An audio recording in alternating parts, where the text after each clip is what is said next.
Hey, my name is Sophia Ran. Welcome. Today I want to talk about a problem that a lot of really creative people have, as well as sensitive people. And many of the clients that I work with are women, and they tend to have this problem too, which is finishing things. Becomes a big problem if you're the creative type and you have lots of ideas. I know I do.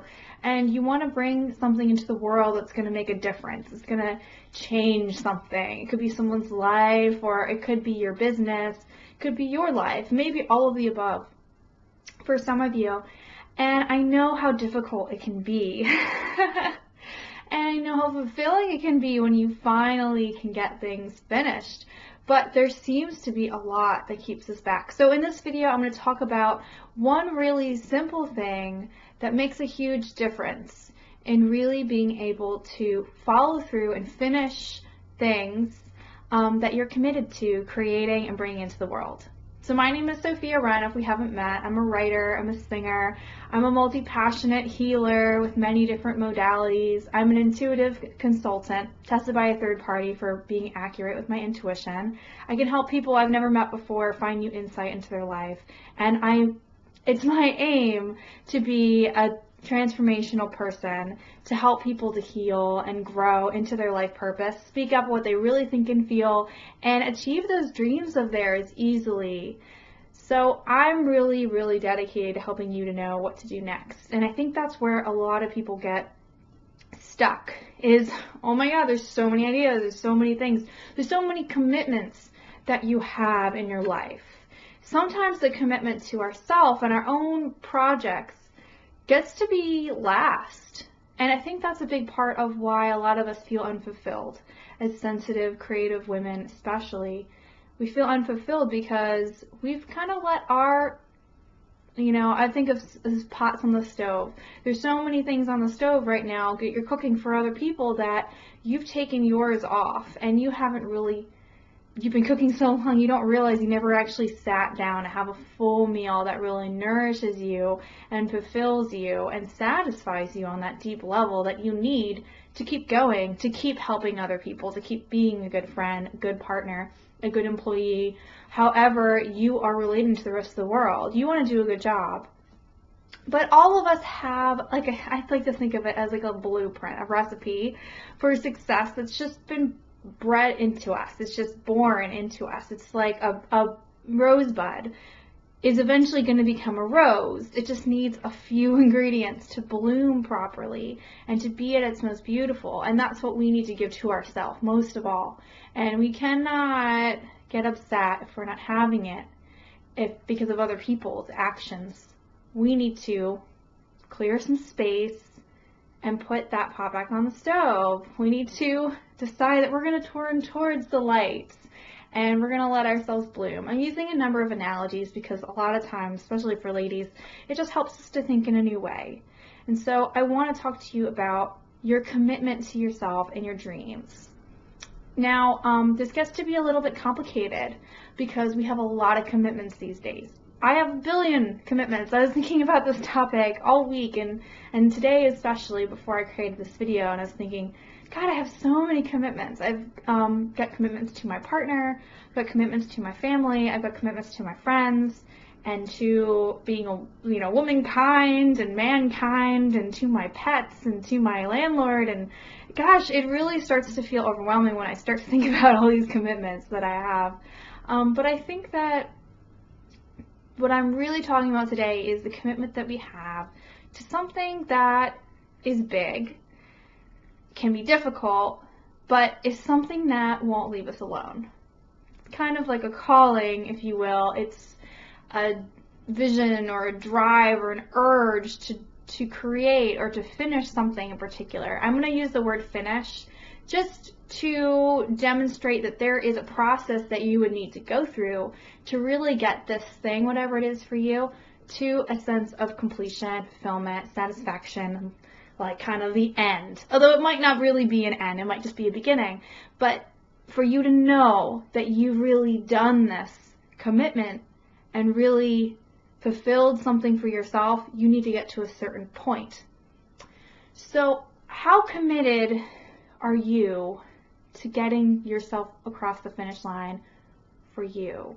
There's not going to be somebody cheering you on that's depending on you to do this. This is something that is going to come from within, because that's some of the most satisfying stuff, and it's the things that I think a lot of sensitive women, a lot of them don't end up following through on for a very long time. It makes me think of when you're watching a movie, and I was just watching Dark Crystal last night for the first time, which is a really, really silly movie created by Jim Henson, but it's also very deep, and I was just, my boyfriend was making fun of me because I literally was like yelling at the screen. Like, there was one of those epic moments where the hero has to do something in a timely fashion, otherwise like the bad guys will come kill everyone, or it'll all be ruined, they'll lose the opportunity.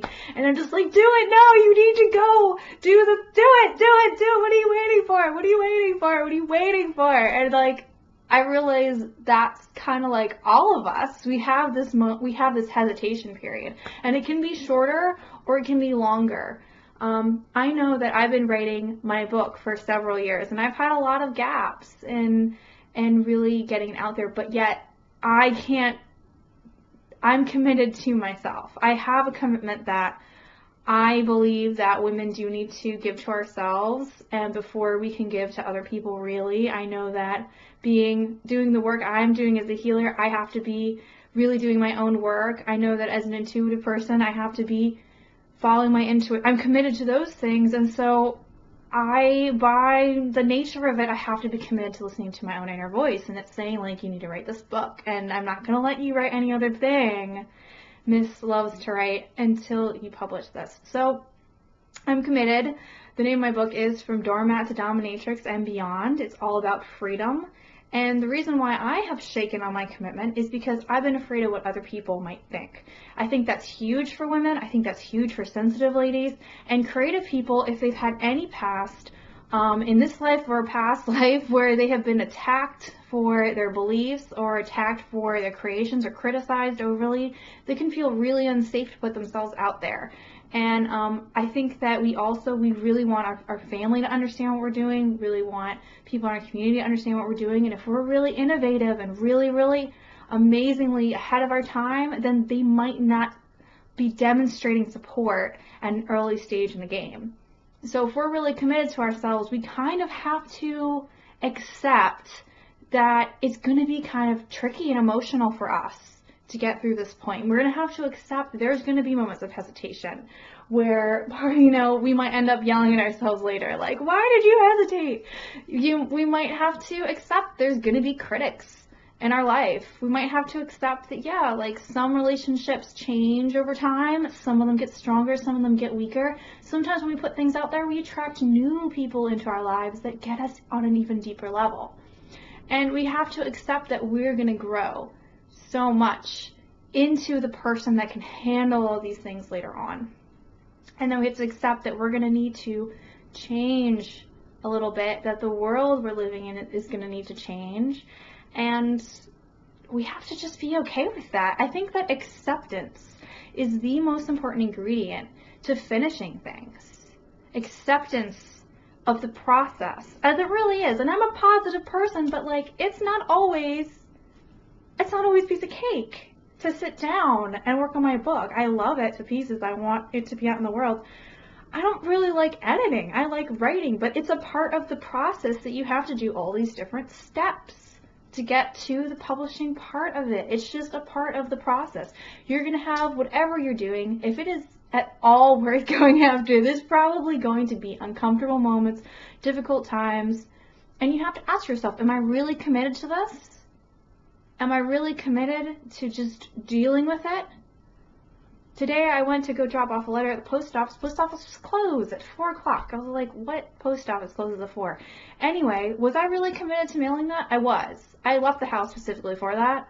I wasn't going back until I mailed that letter. So I went, another 15 minutes out of my way to mail it. That's going to happen. And with whatever you're doing, unexpected challenges, delays, and things are going to come up. Are you really committed? I think this is a really great opportunity to do some journaling around this topic, because I found it's a really great thing to muse on. As I prepared to make this video, I've just found there's just so much depth into this idea about commitment and acceptance. Are you willing to accept the difficult times? Are you willing to accept changes? Are you willing to accept criticism or lack of support from other people? Are you willing to accept that you have to believe in yourself to get this through, and that you have to do it not because of what other people might think or how they might see you, but because this is for you? And how are you going to see yourself if you don't do it? How are you going to feel about that hesitation moment if you don't cross the gap and finally become the hero in your story, or the heroine in your story? I think that you are going to want to look back and see yourself following through on your commitments to yourself and finishing things not for anybody else, but for you, because then you're going to be in such a great place to inspire other people, to give them words of advice and see that ripple out into more and more people doing what they're supposed to be doing, living their life purpose. So I really hope that this has inspired you.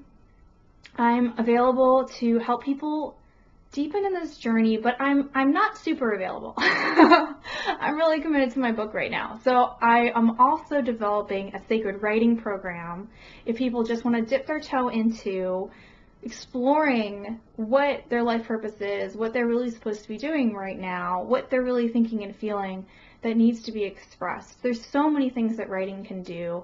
I invite you to write on this topic today because it's an amazing tool. You will learn so much more on the third page of writing than you will on the first. So I encourage you to just go and write and write and write.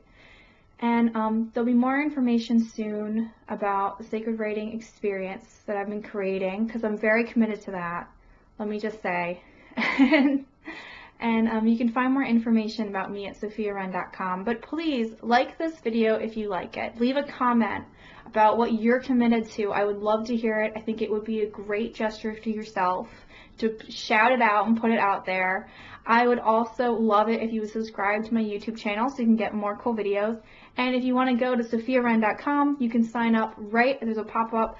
You can sign up to get more fantastic videos and tools and tips and techniques to help you finish things, speak up about what you really think and feel, overcome, overwhelm, and live your life purpose with creativity and joy and sparkles. Anyway, this has been a video from Sophia Wren, and I hope to see you soon. Bye.